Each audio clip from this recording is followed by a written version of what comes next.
Today I'm making beef stroganoff. When preparing meats or entrees that contain meats for dehydration, the first thing I do is trim the fat. I trim the fat because fat can go rancid even if the food is dehydrated. I also chop the meat into very small bits. This helps ensure it all becomes properly dehydrated. I sprinkle the meat with seasoning salt and pepper before browning it.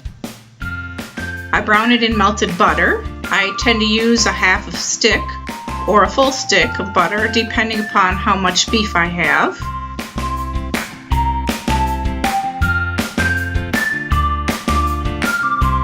While the meat is browning in butter, I prepare a chopped onion and some mushrooms. I push the beef to one side of my pot once it has become browned and add my veggies to the delicious buttery blend of beef juice and butter.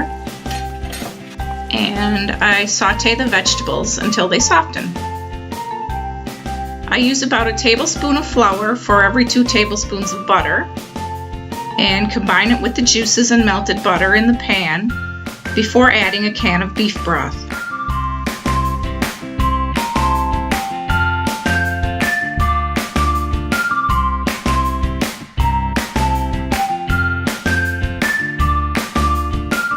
After the beef broth is stirred in, I add a generous teaspoon of mustard.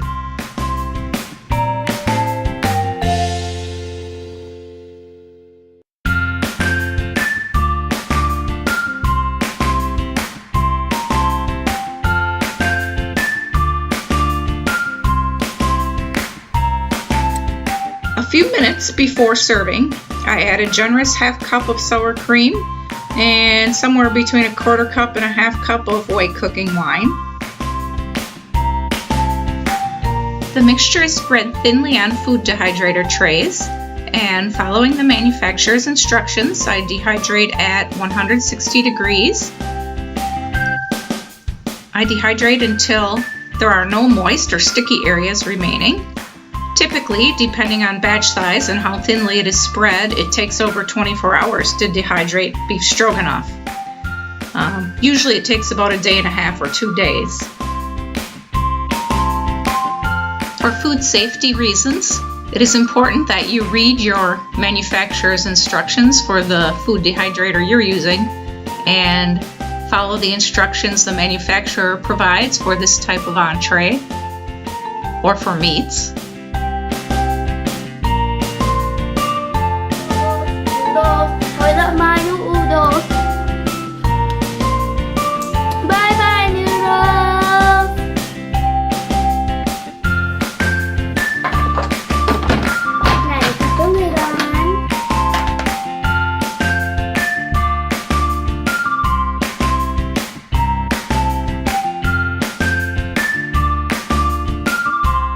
Check food to ensure it is dry and crunchy before removing from the dehydrator. If there are any sticky spots, continue to dehydrate. I like to store my food in vacuum sealed bags. First, I place the food into 1 or 2 fold-over sandwich bags because the dry food can be sharp and punch a hole into the food saver bag when I draw a vacuum.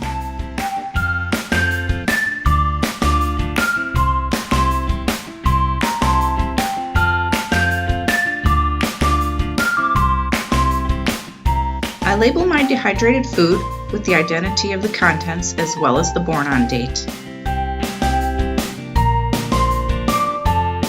I like to store dehydrated foods in the freezer.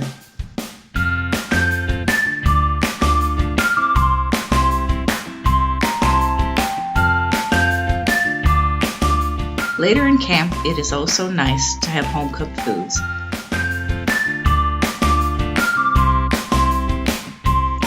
I do bring freeze-dried veggies to add to my dehydrated entrees. I boil the dehydrated meals in water. I put the pot into a cozy and allow time for the dried foods to soften. I repeat as necessary until the food is ready to serve. I like dehydrating my own meals as I can control the salt, sugar, and meat content of the entree.